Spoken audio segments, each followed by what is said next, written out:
Hello friends, welcome back to my channel. आज मैं आपको भारतीय संविधान में राज्य के नीति निर्देशक तत्व बताऊंगी, जो कि हमारे कौन से अनुच्छेद में आते हैं। उसके बारे में भी हम आगे चर्चा करेंगे। तो आज की वीडियो मेरे भारतीय संविधान में राज्य के नीति निर्देशक तत्व के बारे में है।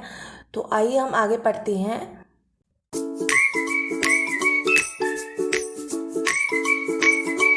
किसी भी स्वतंत्र भारत के निर्माण में मौलिक अधिकार तथा नीति निर्देशक तत्व महत्वपूर्ण भूमिका निभाते हैं।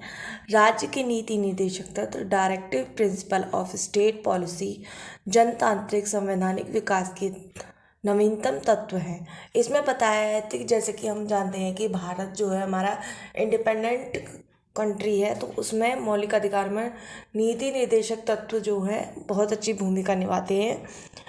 तो सबसे पहले आयरलैंड के संविधान में लागू किए गए थे। सबसे पहले आयरलैंड के संविधान में नीति निर्देशक तत्व शामिल किए गए थे। फिर उसके बाद बढ़ते चले गए और हमारे जो भारतीय संविधान में भी नीति निर्देशक तत्व कुछ इस प्रकार है, जो हम आगे पढ़ते हैं।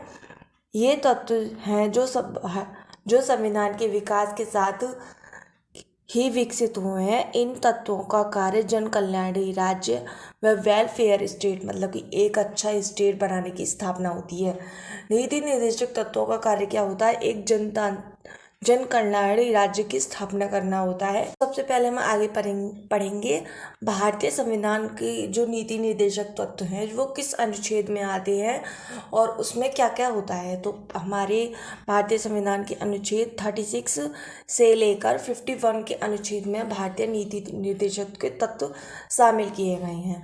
भारतीय संविधान के भाग 3 और 4 मिलकर संविधान की आत्मा और चेतना कहलाते हैं। इन तत्वों में संविधान तथा सामाजिक न्याय के दर्शन का वास्तविक तत्व निहित है। निर्देशक तत्व कार्यपालिका और विधायिका के तत्व हैं, जिनके अनुसार इन्हें अपने अधिकार का प्रयोग करना होता है। अब मैंने इसमें बताया कि भारतीय जो नीति निर्देशक तत्व हैं वो अनुच्छेद 36 से लेकर 51 तक के अनुच्छेद में आते हैं। और ये जो भारतीय संविधान नीति निर्देशक तत्व हैं ये हमारे राज्य को एक जन कल्याणी राज्य बनाने में की स्थापना करते हैं, एक वेलफेयर स्टेट बनाने की स्थापना करते हैं। तो आगे हम चलते हैं। अनुच्छेद 37 के अनुसार इसमें क्या बताया गया है।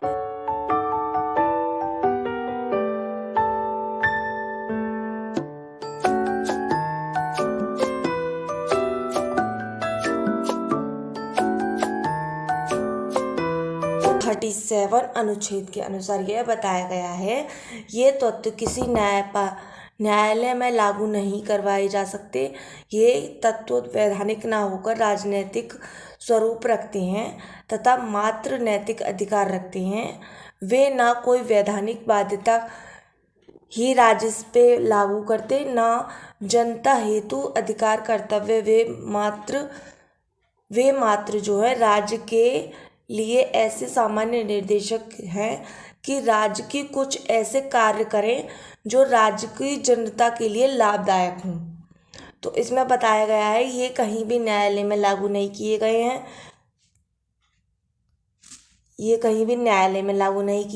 और ना ही किसी नैतिक अधिकार में रखे जाते हैं और किसी की राज्य के लिए बाध्यता के लिए राज्य पे लागू नहीं करते हैं। तो इन्हें जनता के लिए आवश्यकता लाभदायक प्रदान किए जाते हैं। तो आगे हम करते हैं, लाभदायक होते हैं। इन निर्देशकों का पालन कार्यपालिका की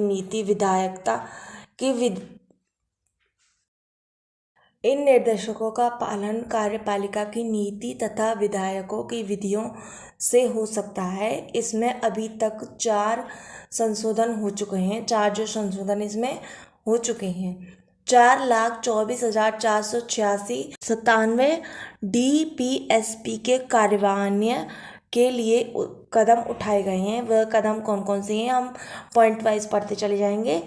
पंचवर्षीय योजना का आगाज कारखाना अधिगमन, न्यूनतम मजदूरी अधिनियम, विशाखा की गाइडलाइन, बैंकों का राष्ट्रीयकरण, जमींदारी उन्मूलन जैसे भूमि सुधार कानून, हदबंदी कानून व निर्भया कोष। और हमारा 9th जो सबसे लास्ट वाला है, पिंक बस जो लखनऊ से प्रयागराज है। तो हमारे इसमें नीति निर्देशक तत्व में हमारे जो कार्यपालन में विधायक विधियों में जो हमारे कदम उठाए गए हैं उसमें हमारे ये 9 हैं पूरे के पूरे, आप देख सकते हैं।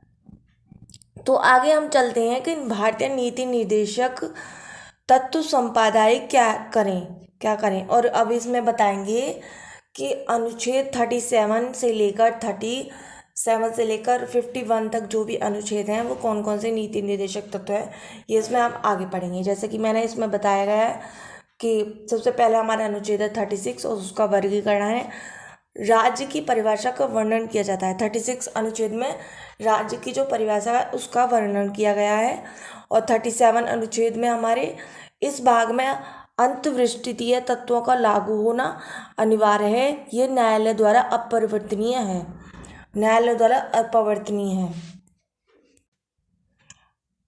तो ऐसे ही आगे जल्दी से आगे हम पढ़ते चले जाएंगे कि कौन कौन से अनुच्छेद में क्या क्या वर्गीकरण दिए गए हैं हमारे राज्य के नीति निर्देशक तत्वों के लिए। तो 38 अनुच्छेद में आता है राज्य लोक कल्याण अभिवृद्धि के लिए सामाजिक व्यवस्था बनाएगा। और 36 अनुच्छेद में है हमारा राज्य द्वारा अनुसरणीय कुछ नीति तत्व। अब 39 का क आ जाता है। 39 के क में भी 39 में भी कई सारे भाग हैं, तो उसमें 39 का क है। इसमें सामान्य न्याय व निःशुल्क विधिक सहायता। और 40 हमारा अनुच्छेद है हमारा ग्राम पंचायतों का संगठन। 41 कुछ दशाओं में काम, शिक्षा और लोक सहायता पाने का अधिकार। 42 हमारा है काम की न्याय संगत और मानवोचित। 43 में हमारा आता है कर्मकारों के लिए निर्वाह मजदूरी आदि। 43 का आता है उद्योगों के प्रबंधन व कार्य कामों का भाग लेना। सभी 44 में आता है हमारा 44 अनुच्छेद 44 में आता है हमारा सभी नागरिकों के लिए एक समान कानून व्यवस्था और समान नागरिक संहिता।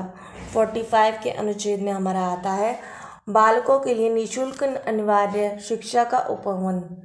46 के अनुच्छेद में आता है अनुसूचित जाति व अनुसूचित जनजाति तथा अन्य दुर्लभ वर्गों के लिए शिक्षा अर्थ संबंधित हितों की अभिवृद्धि। जन कल्याण राज्य की स्थापना करने के लिए इसमें ये अनुच्छेद आते हैं। और कौन कौन से नाम हैं वो मैंने आपको बताए हैं। तो आगे हम चलते हैं 47 अनुच्छेद में।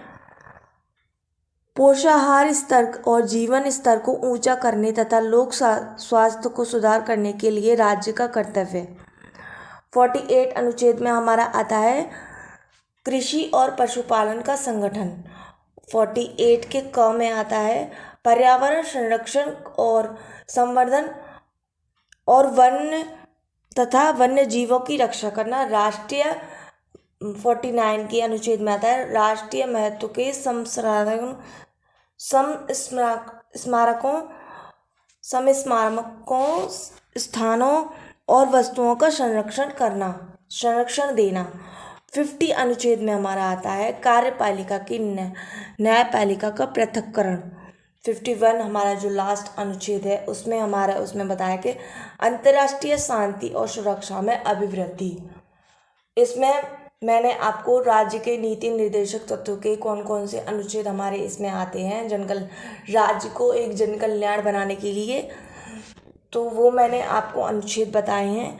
तो आज की वीडियो में सिर्फ इतना ही। अगर आपको मेरी वीडियो पसंद आई है तो प्लीज़ लाइक कीजिएगा, शेयर कीजिएगा और अपने दोस्तों में बांटिएगा।